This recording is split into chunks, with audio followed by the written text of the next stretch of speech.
about to leave, already packing. Come with me, I'm not really asking. We'll get away to a place where we don't know. About to see the world in action, what we can be, life with no distractions. We'll get away, this is what we waited for. Take my hand, we'll make it somehow. We can't miss out. I'm done living life with the lights out, die with my own doubts. Be free with me. Let's go, let's be free with me. Be free.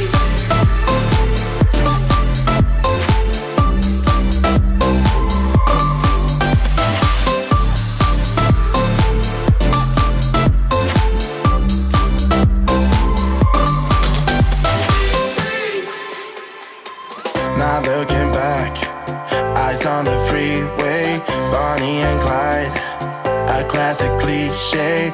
We're on the run, this is what we waited for.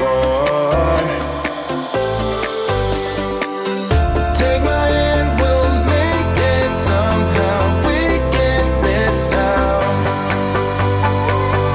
I'm done living life with the lights out, die with my own doubts. Be free. Let's go, let's be free.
Good evening, everyone. It's Jim here at Tutor to You, welcoming you to our latest live GCSE Geography revision blast. And today I'm joined by, looking at the screen, top right is Vicky, bottom right is Catherine, and bottom left Suzanne.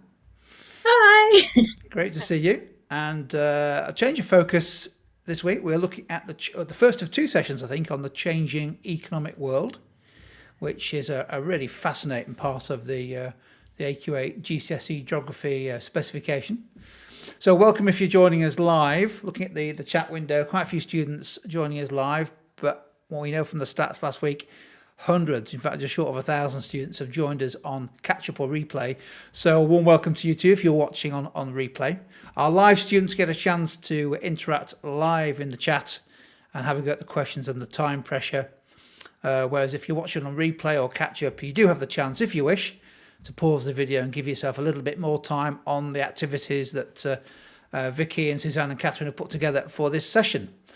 So hopefully you enjoy it. Who wants to give me a quick overview as to what we're going to cover, and then we'll crack on with the session. Catherine, you have been chosen. Okay, in this session we're going to be looking at the first bits of the specification for changing economic world. So there's one section which is all about development. There is then a little section about closing the development gap in the specification, and then we'll also be looking at a case study of Nigeria, which is very commonly used by schools around the country. But even if you don't look at Nigeria as your case study, this session will still be pretty much all of it relevant for you. So hopefully it's going to be useful for everyone. Fantastic. Well, I know we've got lots to get through. It's about 35 minutes or so for those watching live. Could be a hours and hours if you're watching on catch up, because you might be pausing the video to give you lots of extra time. But have fun. I'll have a go at the questions as well, if that's all right, Catherine. Oh, go for it. Thank you. Okay. Okay, so our first one that we've got here is looking at confusing pairs. So what I need to know in the chat box is, do these key phrases and definitions match up correctly, or are they confused? Are they the wrong way around? So if you could just put right or wrong maybe in the chat box. So or you could say, are they a match or are they a swap? Okay, so if you look at that, we've got low income country, and we've got their economy has a GNI per capita of $1,035 or less, and we've got middle income country, and so the GNI there is between 1,036 and 12,535. So that's a nice easy one to start with. So is that a match or should it be a swap?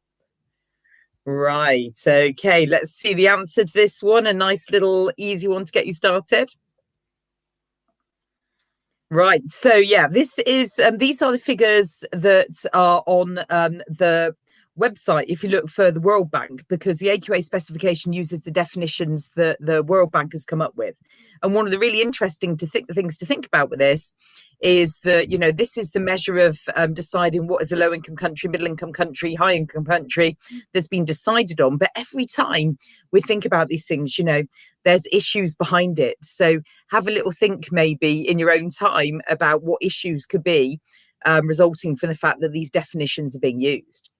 Okay, let's go on to the next question there. Right, again, so we've got two more terms there from the specification. So we've got economy has a GNI per capita of $12,536 or more. And we've got countries that a country that has begun to experience high rates of economic development. So is that a match or a swap? Let's have a little look.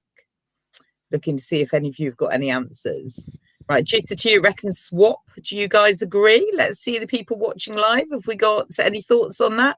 Or are you going quiet this evening? Right, let's see what the situation is there. Let's have a little look at the answer.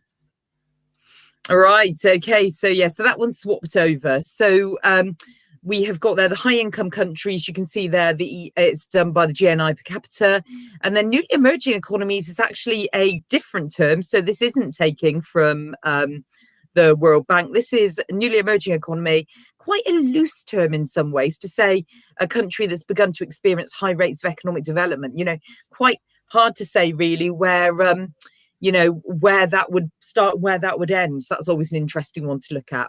Okay, let's see the next confusing pair. Right, so when you're looking at development, we look at development indicators, and indicators can be economic indicators, they can be social indicators. So have a little think, are those the right way around? Is an economic indicator to do with people, such as the literacy rate, and is the social indicator to do with money, for example, the GNI, or does that need to swap? Have a little think, is that a match or a swap? Getting a few more people now joining on YouTube. So let's see some feedback for some people. What do you think? Is that going to be a match or a swap? Right. Okay. Let's reveal the answer and see. Right. So we've got those social indicators that are to do with people, and economic indicators are to do with money. And it's interesting to do little activities where you can do things like put countries in order to show a social indicator such as the literacy rate, and then do the same with the economic indicator, because they may not give you the same order, because social indicators and economic indicators, you know, some countries might be very good for one and not so good for another one. Okay, let's go on to the next one. Right, okay, so here are a couple more development indicators. So we've got life expectancy here, how long people are expected to live from birth in a particular place, and literacy rate, percent of people who can read in a place. So is this a match or is this a swap? Any thinking on that? Right, okay, so I think this one's too easy for you. Let's reveal the answer to this one. Yeah, so these ones match up. So important with life expectancy to remember it's in a particular place, and it's how long people are expected to live from birth. And this can vary quite dramatically within a small area sometimes. And literacy, percent of people who can read in a place. And then let's go on to the final one of the confusing pairs, I think. Right. Okay. So I've been bandying figures around. I've been saying GNI, like everyone knows what it means. So let's see if you do know what it means. So we've got GNI here, gross national income, and Human Development Index, HDI. So the first one there, Human Development Index, it says a method of measuring development in which GDP per capita, life expectancy, adult literacy are all combined to give an overview. And then we have, for gross national income, a measurement of economic activity calculated by dividing the gross, so the total national income, by the size of the population. So is this a match or is it a swap? Great big long definitions here on these ones. Right, okay, let's see the answer for this one. Right. Okay. Yes. So the Human Development Index is the one where it brings together these different development indicators, and that's really useful because, as I said on the last 2 slides ago, when you've got economic indicators and social indicators, sometimes they can highlight different aspects of development in a country. So the Human Development Index uses a combination of social and economic indicators to give a broader view of development, and it gives an index. And the nearer you are to 1 on the index, then the higher the level of development is. So that can be a really useful measure. But still, GNI, gross national income, is still very often used to look at development as well. So knowing those acronyms is very useful. So I think that's our last one there for confusing pairs. So handing over now. So we're moving on now to look at a higher and lower activity where there could be some ones here that interest you.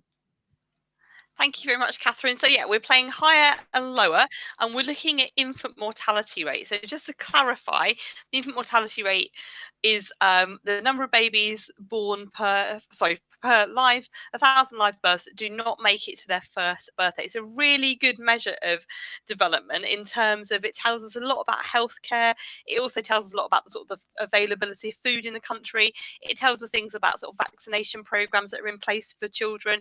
It also tells us about maternal health as well. So it's a really, really interesting social indicator of development. So we're going to start off with the UK at the top there. So we're going to think about is currently we have a infant mortality rate of 4 per 1,000 live births, which is pretty low, which is obviously very, which is a good thing for us. So we can just have the first country up then, please. So we've got the USA. So we want to think about whether the indicator, so whether the infant mortality rate for the USA is higher or lower, and the higher it is, the worse the country is. So if you could just pop higher or lower into the chat window, or H or L, that's fine. I'm going to give you just a moment. What do we think? Do we think that the USA has a higher or lower infant mortality rate than the UK? I'll just give you a moment to come up. You've got some good ideas coming through. Okay, Jim, can you reveal the correct answer for us, please? So it is slightly higher. So that's quite interesting that it's slightly higher. So we know that the USA is a really rich economy, sort of huge level of resources. But remember, there's slightly different healthcare system there. So in the USA, you need to have insurance. So there's quite a lot of inequality in the USA. So the poorer people in the USA don't get the same access to healthcare as poorer people in the UK would do. Okay, can we have our next country then, please?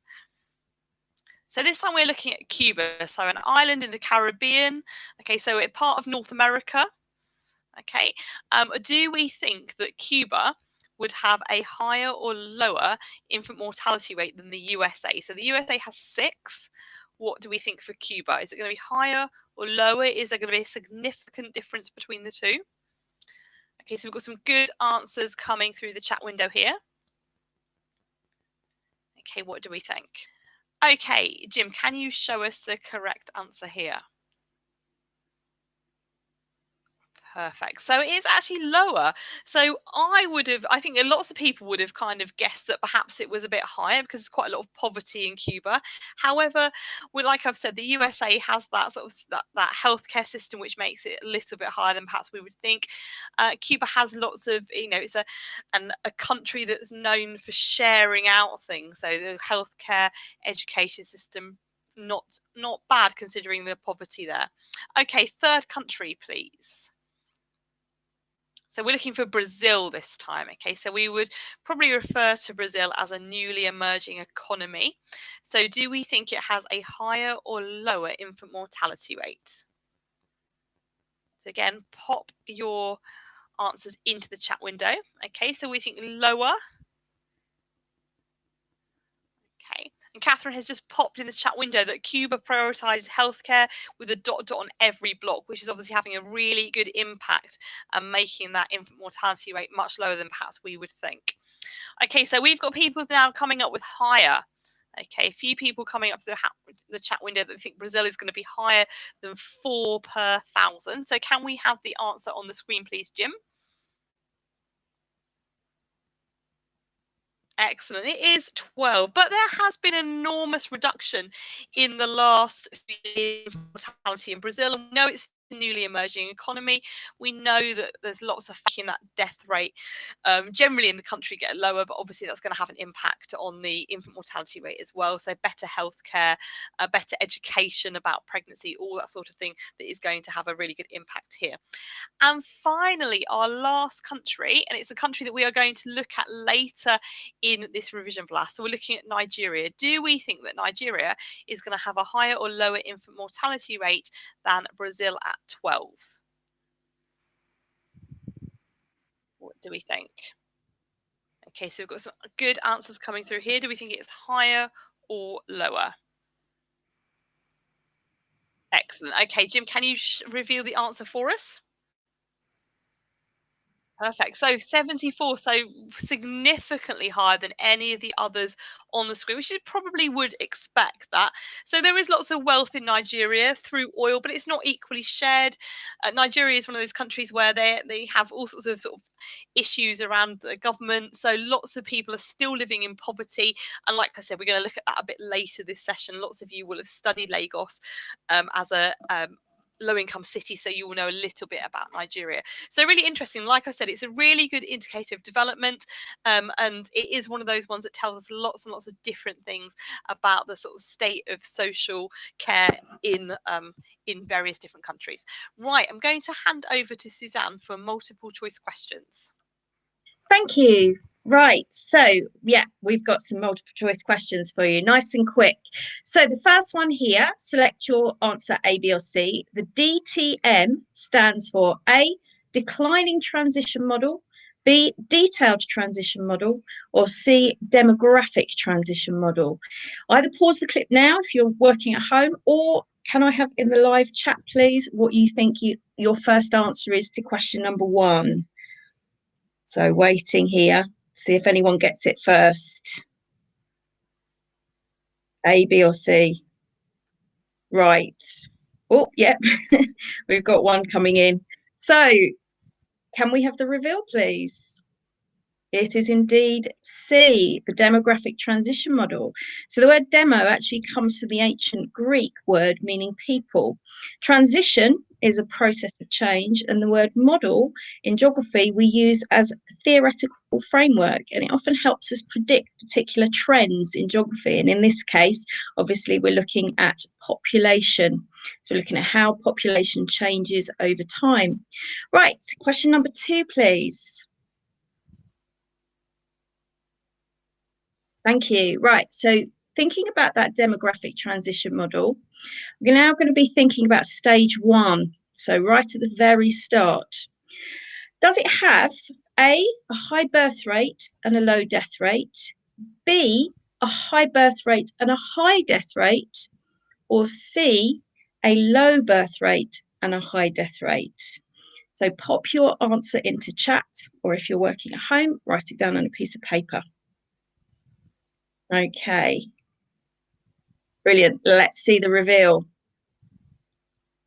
It is in fact B, a high birth rate and a high death rate. There's actually very few places left in the world where we might actually find the very high birth rates and high death rates associated with stage 1. And we're really looking at very scattered pockets maybe of remote tribes where no medical help or sort of technology has been able to get to them.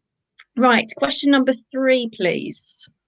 So stage 3 of the demographic transition model has A, rapidly falling birth rate and slowly falling death rate, B, slowly falling birth rate and death rate, or C, a rapidly falling birth rate and death rate. So pop your answer in the live chat or write it down if you're working at home. Right, okay, I think we've got coming an answer here. Can we have the reveal, please? Fantastic. Okay, so the answer there, A, rapidly falling birth rate and a slowly falling death rate. And actually many newly emerging economies would be fitting into this stage.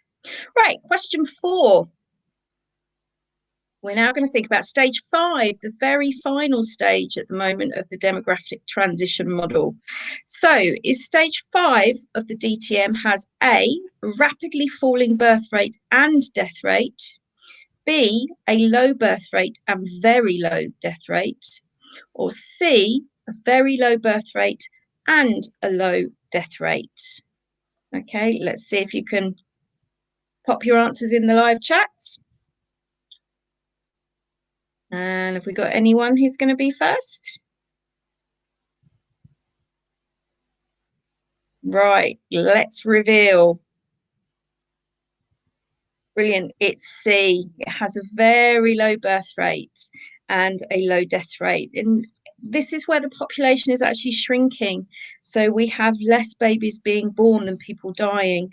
There's 3 countries that are considered to be in stage 5. That's Japan, Germany, and Italy. And all 3 of those countries are trying very hard to try to encourage their populations to have more babies, because a shrinking population is not seen as a benefit for the country, as it leads to having a very aging and dependent population, which is not good for the economy.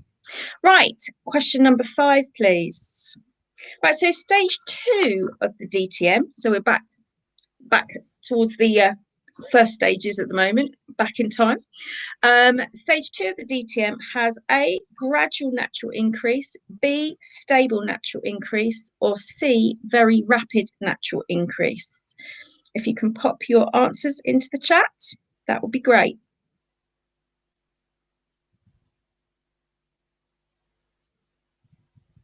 Okay, let's go with the answer then, please, Jim.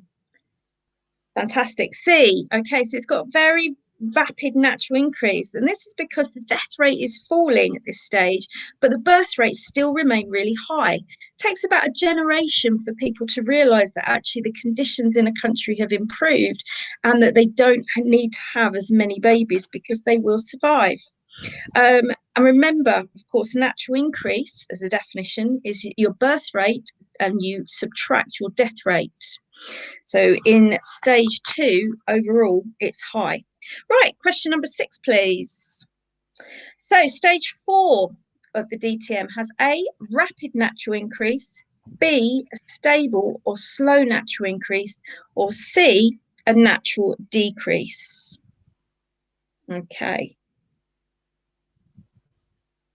Pause the clip if you're watching at home and write down your answer. And let's see if we can get some in that live chat box.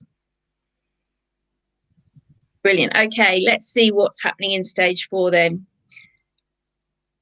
Thank you. It's B. So stage 4 has a stable or slow natural increase. So both the birth and the death rates are relatively low at this stage. So somewhere like the UK would be an example of a country in stage 4. Right, question number 7, please. So population pyramid. Now, population pyramid is shows us the age and the age and sex of the population. So we've got to have a think about the population pyramid for a country is stage 1 of the demographic transition model.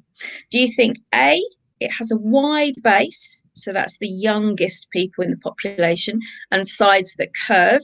So each stage has lost a few people.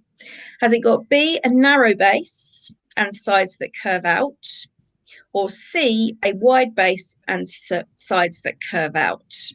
Okay, so pop in the chat A, B, or C.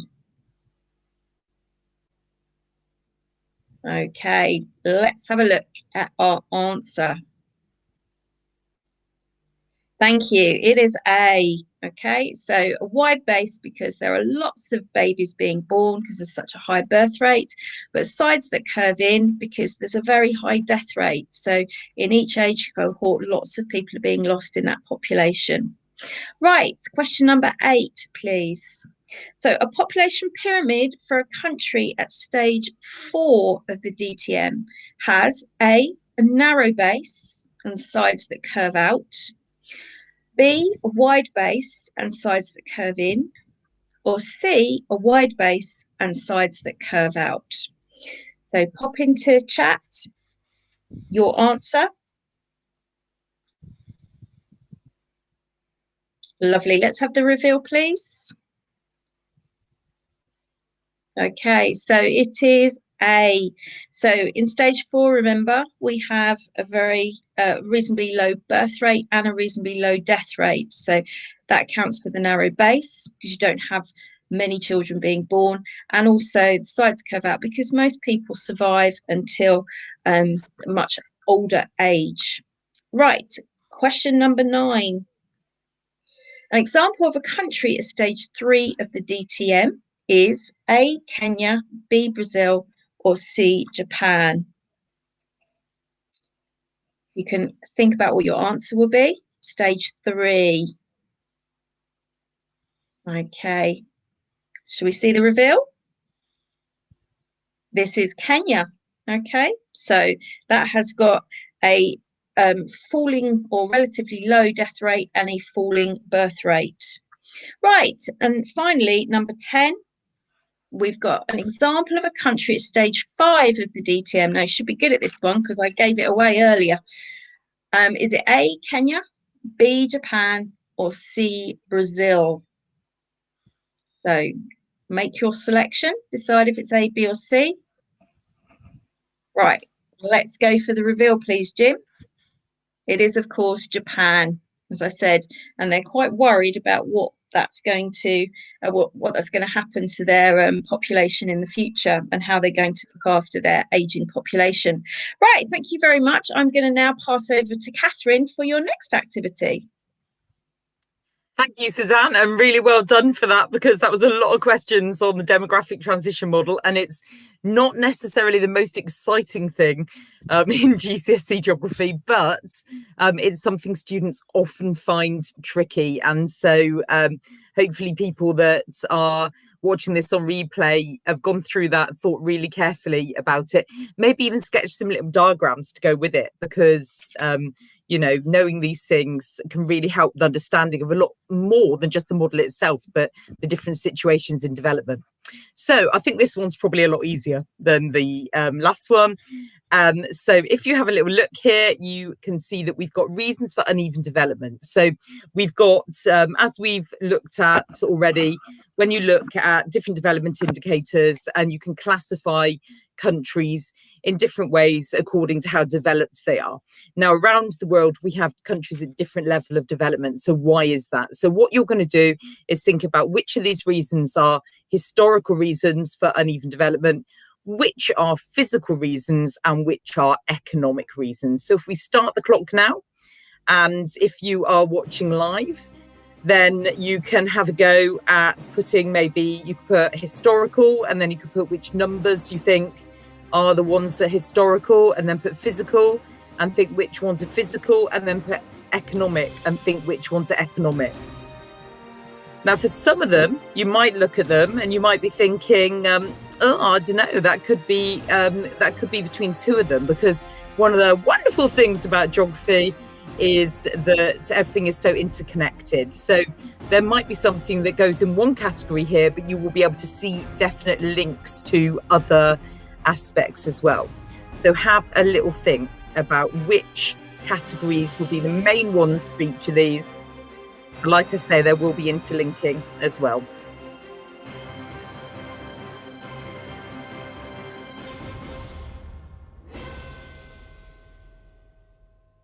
Okay, so let's see what the answers are. Oh, there they go.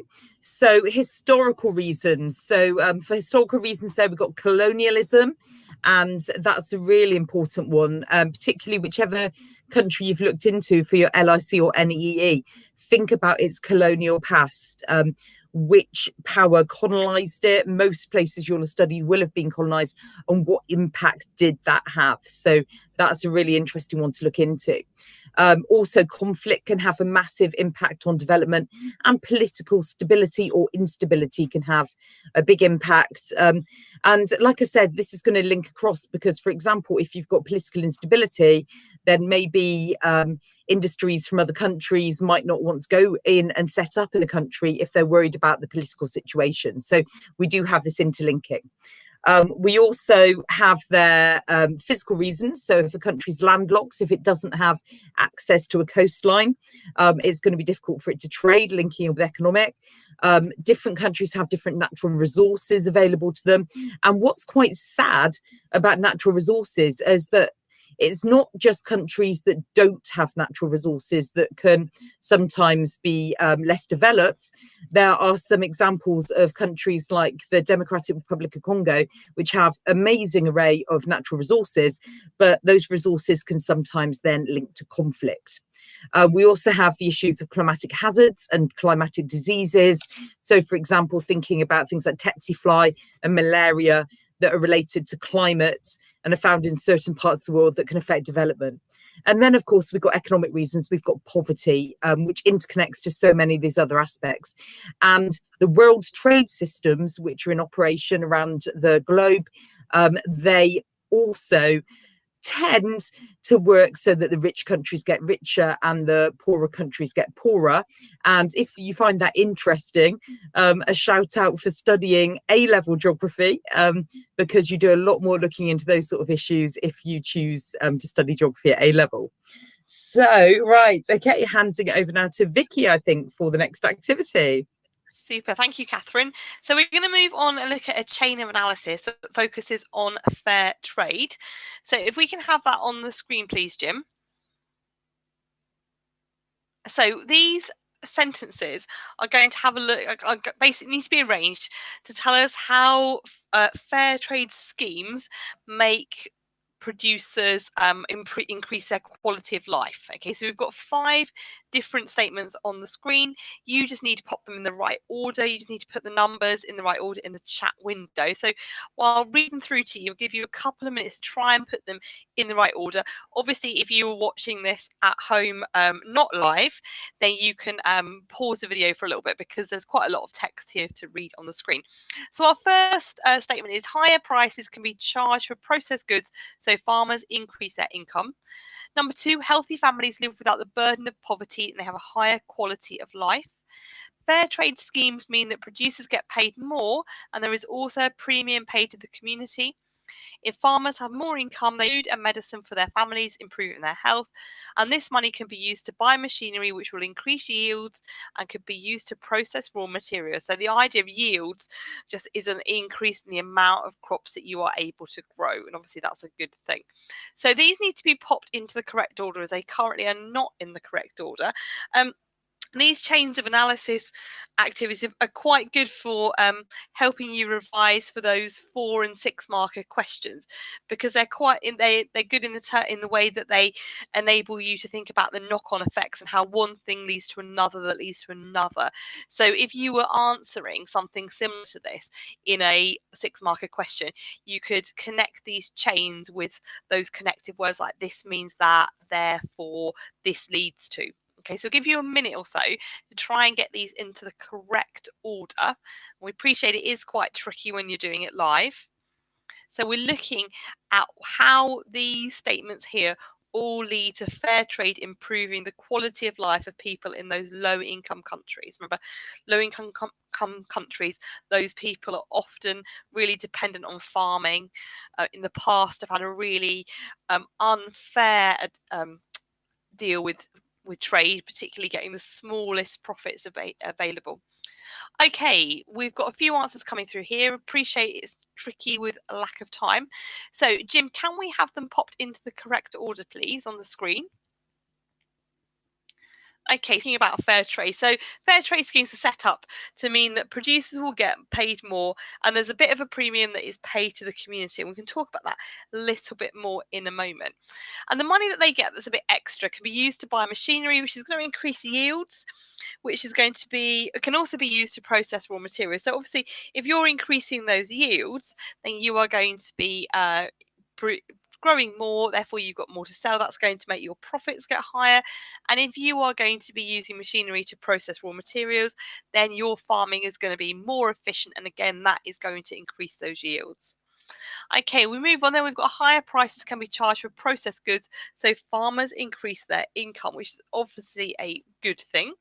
And if farmers have more income, they can afford to buy food and medicine for their families, which will improve their health. It also means that they can send their children to school as well. And obviously, it helps you get out of the cycle of poverty. So if you've got people who've got better health, they've got better access to diet, they're able to buy medicines that they need, etc. That is automatically already going to improve their quality of life. And at the bottom, with healthy families living without the burden of poverty, have a higher quality of life. Okay, if they're eating better as well, they can work harder, they can produce more food, they've got more food to sell, they can make higher profits. So that then adds lots of knock-on effects, so lots of positive multipliers here. And like I said, on the screen at the moment, you've got 5 separate sentences that probably by themselves wouldn't get you 6 marks in an exam question. But if you put some connectives in, you gave a few more examples, then you're talking about a really, really good chain of analysis that's showing very good understanding about how the concept of fair trade is going to help people improve their quality of life, and in particular their health. It's probably worth mentioning as well that fair trade, also some of that money is spent on community projects. So for example, setting up education centres, sometimes healthcare centres, all sorts of things there. So it is a really, really good thing. So if you have to pay a tiny bit more for fair trade products in UK supermarkets, you are having a massive impact on the lives of people in low income countries and newly emerging economies who are going to benefit hugely from these fair trade premiums. Excellent, well done, some good answers coming through there. So I'm going to hand back Suzanne this time for a true or false activity. Thank you very much. Okay, so quick fire. Another way to describe charities who provide aid is NGOs. Decide whether you think it's true or whether it's false. If you're playing at home, you can pause and write it down. You might not even need to pause. If you're playing live, can you pop it in the chat box, please? Okay, let's reveal the correct answer. It is in fact true. So non-governmental organisations are not profit-making and they operate independently of the government. Their main purposes are to address either a social or political issue, which they obviously have been set up to deal with. So you can think of examples like Oxfam, Red Cross, maybe even you studied WaterAid. Right, question number 2. Intermediate technology means giving people the best technology available. Do you think that's true or do you think that's false? Hop down your answer. Right, let's have a reveal. So this is actually false because technology has to be suitable for the place and the location which it's going to be used. And the skills base of the people needs to be taken into consideration and the resources available in the location.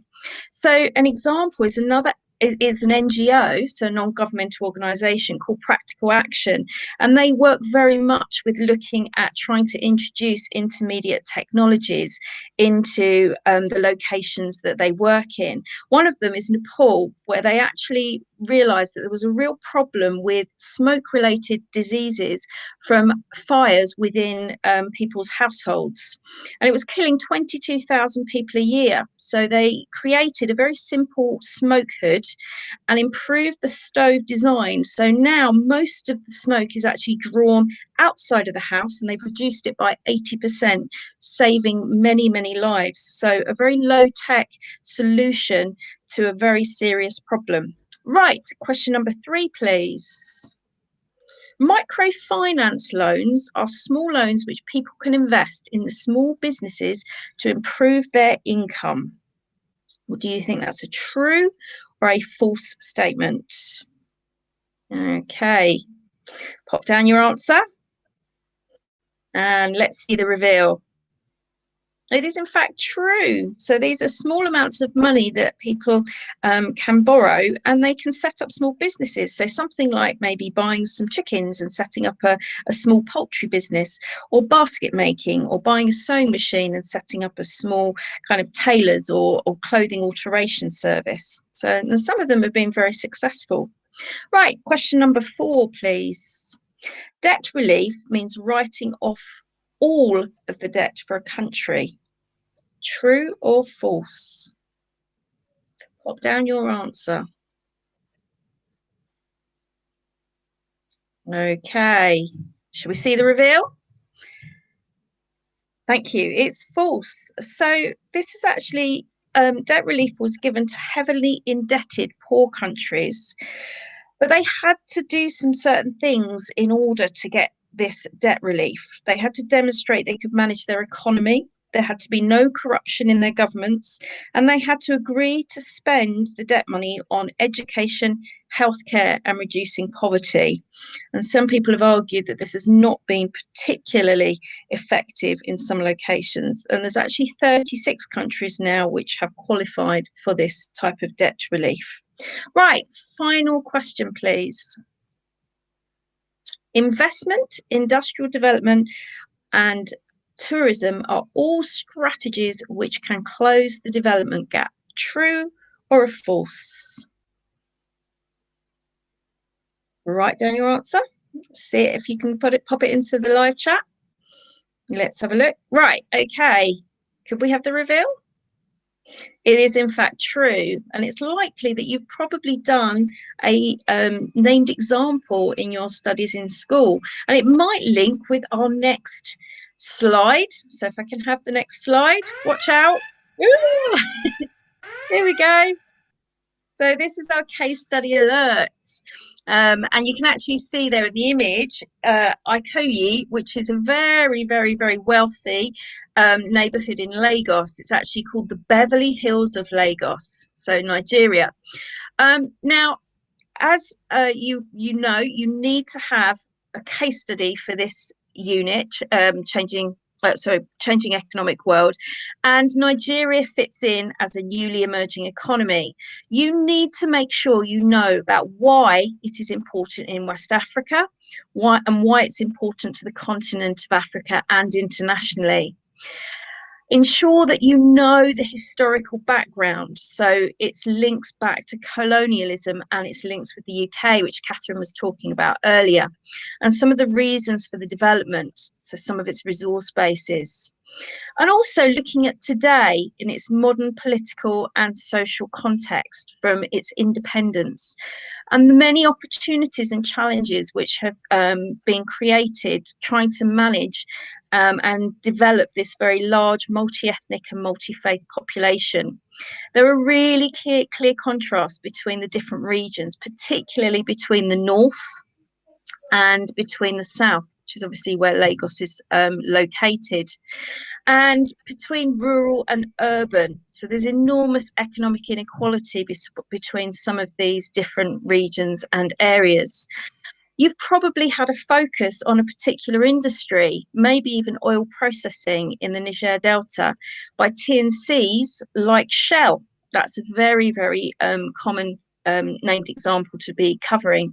And you might have looked at some of the advantages and disadvantages that that type of industrial development has brought to Nigeria, both economically, socially, and particularly when looking at oil, shale, environmentally. You've probably or possibly studied the impacts of oil spills and pollution in the region and how that affects people's quality of life. You also need to make sure that you have studied the impact of international aid in Nigeria. So I would really make sure that you've got a really developed set of case study notes, maybe a great big A3 page where you might do a memory clock, or some kind of knowledge organizer to really help you understand all the different parts of the Nigeria case study. And this will help you support you in any tests or assessments that you might have coming up. Right, I'm going to finish up now and send you back to Catherine. So thank you very much. Thank you. So this picture grid is going to be related to Nigeria, but you might study a different country. So, for example, my students look at an LIC and look at Uganda. I know some schools look at an NEE, look at Brazil. So I'm going to be looking here at Nigeria, but if you look at another country, just have a little think in your heads. Would you be able to answer these questions about the country that you study? So even if you don't study Nigeria specifically, hopefully these questions will still be useful for you. So let's see the first question. Right, okay, so we are going to have eventually a image that's going to be revealed behind the grid, but the first one there is have a little think about which countries border Nigeria. So can you let me know any countries that border Nigeria in the chat box? And if you don't study Nigeria as your country, have a little think, the country you do study, which countries border it. It's really useful to know the context of the country, because that's going to help you with understanding things like who they trade with, who they have political affiliations with. So lots of different things to think about. So let's have a little look at the answers to that now. Right, so we have Niger, we have Chad, Cameroon, and we have Benin there. Okay, so those are all countries that are around Nigeria. So you can start seeing behind the grid there a picture that is going to be revealed.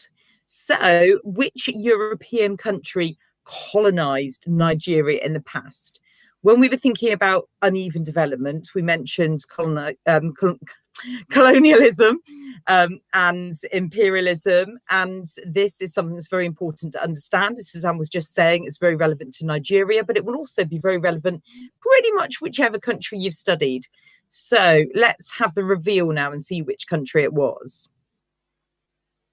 Right, okay, so it was Britain, and it was actually quite a complex process because you've got, Nigeria didn't exist, and what happened is Britain became in control of like a part of the area we now know as Nigeria, and then another part, and it sort of built up over time. And then it was only much later that area of land was designated to be the country of Nigeria, and it was basically created by the Scramble for Africa and dividing up the different places. So let's think now about the climate in the south of Nigeria. So what is the climate like in the south of Nigeria? Let's see if we've got any suggestions coming up. Now, it's a tricky one again, because Nigeria, it's a large country, so it is going to have different climate. It's different in the north and in the south. But let's have a reveal now for the south of Nigeria, the climate. Okay, so it's hot and wet. So yeah, we've got the moist, humid, warm climate in the south of Nigeria. And if we move further to the north of Nigeria, it gets much drier. Okay, so on to the next question. So Suzanne mentioned just now that you may well have studied oil in Nigeria, and Nigeria has some really significant oil reserves. So let's see if you know where those oil reserves that are best known are located. So can you pop into the chat box? There's one part of Nigeria that's particularly well known for its oil. So let's have the reveal now for that one. Right, well done. We got some good answers coming up there in the chat. So yeah, so it is, it's in the Delta. Yeah, so it's the Niger Delta. And we have got a lot of oil reserves there that you would have hoped would have really benefited the people in that area. But unfortunately, we've got a bit of a situation where the area has been damaged by extracting oil, and the profits don't tend to have gone to many people that are actually Nigerian. A lot of the profits have gone out of the country. Okay, so we've got a lot of that picture being revealed now, a very beautiful picture there. So, okay, thinking now a little bit culturally, what is Nollywood? So have a little think, what is Nollywood? Because Nigeria is a very important country culturally. There are a lot of people that are Nigerian that have moved around to different parts of the world, and their amazing culture has gone with them. And then, we've just got also as well through globalization, lots of cultural links. So let's see what Nollywood is. All right. Okay. So yeah. So it's Nigeria's film industry, and what is brilliant is that this is actually the second largest. Sorry, I should say largest in the world. So this is the second largest in the world after Bollywood in India. It's the largest film industry in the world, and then it's Nollywood in Nigeria, and then only third comes Hollywood, which a lot of people might have heard of. So it shows that you've got some very important cultural work going on. Okay, let's look at the question there. So sometimes people study the countries that make up the MINT countries, the MINT group, and the N in MINT is Nigeria. But what are all of the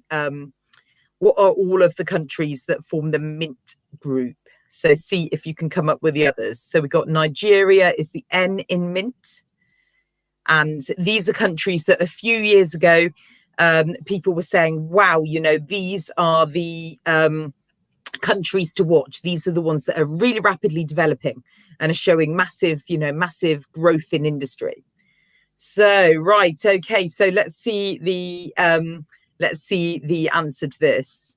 Right. Okay. So yes, the MINT countries, Mexico, Indonesia, Nigeria, and Turkey. So when you're looking at development, sometimes you study the BRIC countries, but after the BRIC countries came the MINT countries that were developing really rapidly. Okay, so let's take that last one away and see the picture. So the image behind the grid there, you won't know exactly where that is. And so you can tell, though, that it is an absolutely beautiful waterfall. So let's reveal that now. Okay, so we got there Garara Waterfalls, which is in Nigeria, and this is one of the major tourist sites in Nigeria. So, absolutely beautiful landscapes that you can see if you're lucky enough to be able to visit the beautiful country of Nigeria. So I think this is our last one here. So well done, everybody. Wow. Nigeria looks an absolutely fantastic place, isn't it, to visit? A fascinating place. Really amazing stuff. I'd love to go. I'd love to be able to go. Hopefully, it won't be long before we're all able to take trips like that and go explore again. Well, if people, really wishing they could go to Nigeria, but they can't, there's some really lovely novels that people have written that are set in Nigeria, and some of them are written by Chimamanda Ngozi Adichie, who is an amazing Nigerian author, and she's written some incredible books. So I really recommend that if you're thinking, I really would like to know more about Nigeria, her stories are really interesting. The characters in them are amazing, but you also, just by reading the books, you get that feel for Nigeria. So if people are thinking, I'd love to go there, but I can't at the moment, that's the second best thing. Yeah, whet the appetite, wouldn't it, as well? Fantastic stuff. Superb. Really enjoyed that. We've covered a lot. We've been going to 40 minutes there, but we had a lot to cover there, and it was well worth it. Really useful revision session. So huge thanks to Suzanne and Vicky and Catherine for guiding us through that. Now, I might be wrong, but I think we're returning for our second bite of the cherry at Changing Economic World next week. What are we covering in the second part of the series? It's the UK stuff this time, isn't it? Okay. Yeah, so we're going to be looking at the UK. We're going to be thinking about that story through time of how we used to be a very agriculture country, and that changed to industrialization, but then deindustrialization, and why that happened. And then we're going to be taking that story through, looking at the impact that had on different areas. Have we got a north-south divide? We're going to be thinking about strategies that are trying to improve the situation for areas that become deindustrialized. We even bring in a little bit of, nice environmental stuff by thinking about how industries can be more sustainable. So it'd be brilliant if people can come along to the session next week, because it should be hopefully something that really get them thinking about the UK. Fantastic. Can't wait. Well, it's the same time next week for those of you who are able to join us live. As always, and we never take this for granted, if you found the session useful, give us a thumbs up on YouTube, because that helps suggest this session and others in the series to other GCSE geographers, and hopefully future A-level geographers. I noticed that Catherine got a very timely and suitable plug-in for a fantastic A-level I was very impressed subject. with that. Yeah, Well but done. So it's got to be done. it is an Always amazing, recruiting. amazing A-level to take, assuming that you It's haven't fab. already opted for economics and business and politics. Well worth it. So They go fantastic well together. They do. Well, economics and geography, as we saw there. Fantastic stuff. Really appreciate everyone who's joined us live tonight. It's a little bit quiet in the chat window, but lots of people watching, maybe a little bit nervous about typing in. Don't be afraid to have a go at the questions this time next week, when we're back with our second in the series on changing economic world. But for now, from Vicky and Catherine and Suzanne and I, have a great week, and we'll see you soon. Bye. Bye. Bye. Bye.